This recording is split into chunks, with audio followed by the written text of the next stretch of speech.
Hi, this is Glenda.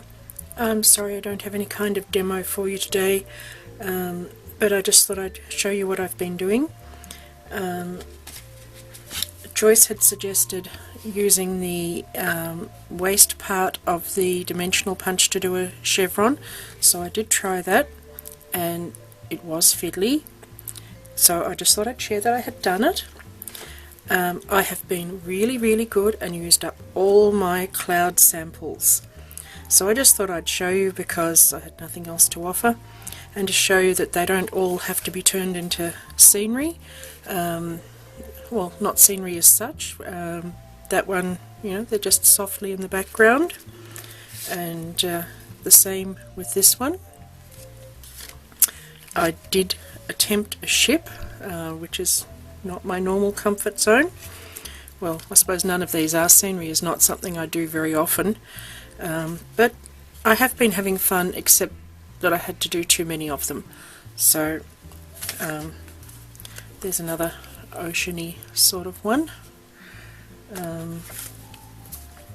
And what I have been really enjoying is using my Inktense pencils, because I'm finding that they will go over a lot of the background, because I tended to do the background and then do what's on top of them, so I didn't. This one perhaps is the least successful of that, but still the Inktense went over where I'd taken the sky down a bit far.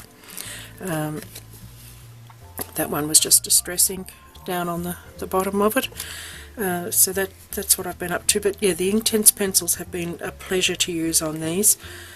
Like that's the Inktense pencils over the sky, and you know, you can't tell that I didn't stamp it and mask it before I did the sky or anything. I think that's great.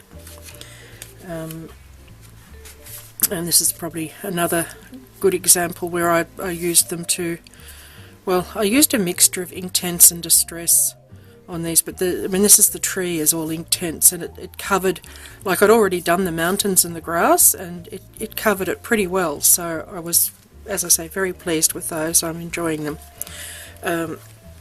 The other thing we did was have our first market for the year, and for me it was a disaster. I sold 2 things and didn't even cover my half of the stall.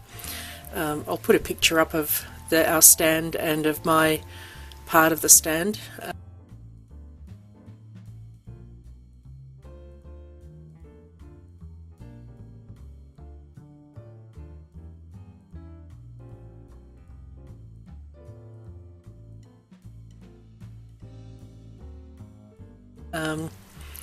So yeah, we've decided we will not do school fetes again. This one was advertised as a craft market, and then it really was a school fete and not advertised very well, so there weren't a lot of people.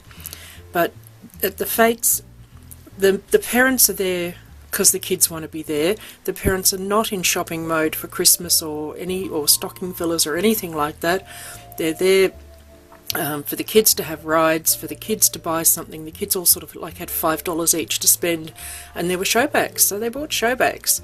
So, you know, lesson learned, we stick to craft markets where the people there are looking for craft, so we'll see if we do better next time.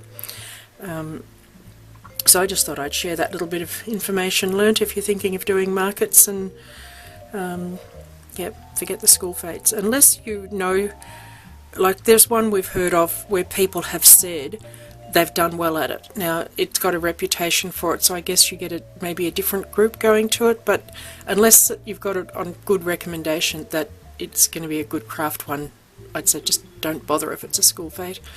So anyway, as I say, that's my little bit for today. I've been busy but didn't really have anything to share in the process. So that's that. Thanks for watching.